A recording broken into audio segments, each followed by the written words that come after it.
Praise the Lord. ஆண்டவராகிய இயேசு கிறிஸ்து நாமத்திலே உங்களை வாழ்த்துகிறேன். தேவனுடைய பிரசன்னமும் கிருபையும் உங்களை நிரப்புவதாக. ஏசாயா 60:22 சின்னவன் 1000 சிறியவன் பலத்த ஜாதியாக மாறுவான். கர்த்தராகிய நான் ஏற்ற காலத்திலே தீவிரமாக நடப்பிப்பேன். ஆண்டவர் ஒரு மனிதனை உயர்த்த வேண்டும் என்று முடிவு பண்ணிவிட்டால் அந்த உயர்வை யாராலும் தடுக்க முடியாது.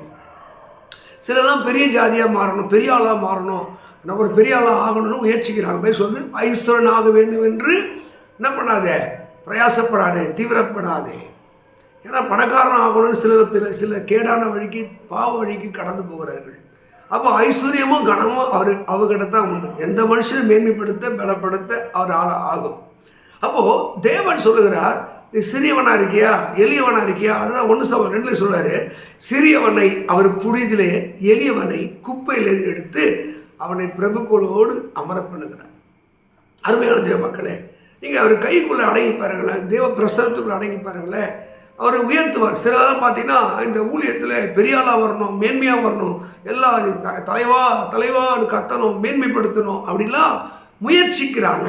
அவங்களோட ஆசைகள் அது நிராசையாய் மாறும். இந்த ஏசாயா 60 முழுசு படிச்ச அழகாக இருக்கும். எழும்பி பிரகாசி, உன் ஒளி வந்தது, அப்படியே பேசிகிட்டே போவார். அப்போது தேவன் தான் ஒரு மனிதனுடைய தலையை உயர்த்துவார். சுய அறிவு, சுய ஞானம், சுய பலம் நம்முடைய வாழ்வில் ஒருவேளை குறுக்கு வழியில் வேணால் போகலாம். பிறருக்கு வர வேண்டிய உரிமைகளை, பிறருடைய நன்மைகளை தட்டி பறிப்பது, பிறருடைய உழைப்பிலே தான் வாழ்வது, பிறருடைய அந்த மேன்மையை தான் அனுபவிப்பது, இப்படி வேணால் பண்ணலாம். இதுதான் இந்த அரசியல் உலகம், அப்படி தான். ஆனால் எவன் ஒருவன் தேவனுடைய சித்தத்தின்படி செய்து அவரை கட்டளையின்படி வாழ்கிறானோ அவனுக்கு கொடுக்குற வாக்குத்தத்தம், சின்னவன் 1000 சிறியவன் பலத்த 21 படிக்கும் போது, நான் நட்ட கிளைகள். அப்போ ஆண்டு உன்னை நட வேண்டும், அவர் நீர் பாய்ச்ச வேண்டும், அவர் உன்னை வளர்க்க வேண்டும். நான் நட்ட கிளைகள் என்று சொல்கிறார். அப்போ ஆண்டவர் ஒரு மனுஷன் 20 வாசிக்கும், உன் சூரியன் இனி அஸ்திமப்பதில்லை, உன் சந்திரன் மறைவதில்லை, கர்த்தராகிய நானே உனக்கு வெளிச்சம் கொடுக்கிறவனா இருப்பேன். ஆண்டவர் அந்த மனிதனுக்கு வெளிச்சம் கொடுத்தா அவன் பலத்த ஜாதியாக மாறுவான்.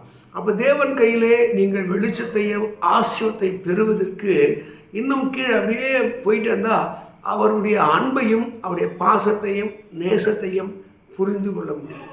மக்களே, நீங்கள் ஒரு பலத்த ஜாதியாக மாற வேண்டும் என்றால், பெரிய மனிதர்களாக மாற வேண்டும் என்றால், பிறரால் மதிக்கப்படக்கூடிய கணத்திற்கு நீங்கள் செல்ல வேண்டும் என்றால், தேவன் விரும்புகிற, அவர் நட்ட, அவர் விரும்புகிற கிளையாக மாறுவது மாத்திரமல்ல, எழும்பி பிரகாசி, உன் ஒளி வந்தது, கர்த்தருடைய மகிமை உண்மை. அப்போ ஆண்டவருடைய ஒளியும் மகிமையும் எந்த மனிதன் மேல் உதிக்கிறதோ அவன் உருவாக்கப்படுகிறான், பக்குவம் அடைகிறான், ஞானம் அடைகிறான், தெளிவடைகிறான்.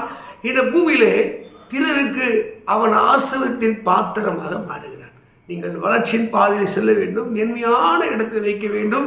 கர்த்தராகிய நான் என்னை நம்பிவிட்டல்ல, என்னை சார்ந்து வாடுகிறல்ல, என்னை தேடி வந்துட்டல்ல, நான் தீவிரமாய் நடப்பிப்பேன்.